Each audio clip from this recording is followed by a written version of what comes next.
তোমরা কি জানো একটা ছবির ব্যাকগ্রাউন্ড চেঞ্জ করতে এখন আর ফটোশপ শেখার দরকার নেই।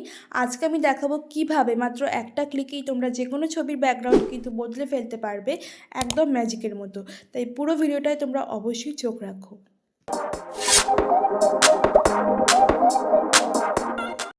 তো প্রথমে তোমরা গুগলে গিয়ে টাইপ করবে রিমুভ ব্যাকগ্রাউন্ড বলে, একটা সাইট তোমাদের সামনে চলে আসবে।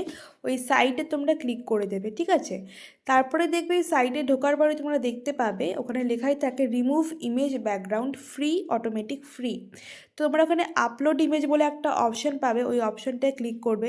ক্লিক করে তোমরা যে ছবিটা নিয়ে রিমুভ করবে ব্যাকগ্রাউন্ডে, সেই ছবিটা প্রথমে আপলোড করো, ঠিক আছে। আপলোড করার পরে দেখবে ওখানে মাত্র 2 থেকে 3 সেকেন্ড নেয় ছবিটার ব্যাকগ্রাউন্ড রিমুভ করার জন্য। তোমরা কিন্তু চাইলে এখান থেকে ছবিটা ব্যাকগ্রাউন্ড ডাউনলোডও করতে পারো, ঠিক আছে। ছবিটা ডাউনলোড করতে পারো, অথবা নতুন ব্যাকগ্রাউন্ড কিন্তু কাস্টমাইজও করে নিতে পারবে। যেমন দেখো আমি এখানে কাস্টমাইজ করছি, তবে আমার কিন্তু কাস্টমাইজ ব্যাকগ্রাউন্ড দরকার নেই, আমার পিএনজি ফরম্যাটে কিন্তু ছবিটা দরকার। কারণ থাম্বনেলে যদি পিএনজি ফরম্যাটে ছবি ইউজ করা হয় সেটা কিন্তু দেখতে বেশি ভালো লাগে, বেশি অ্যাট্রাকটিভ লাগে।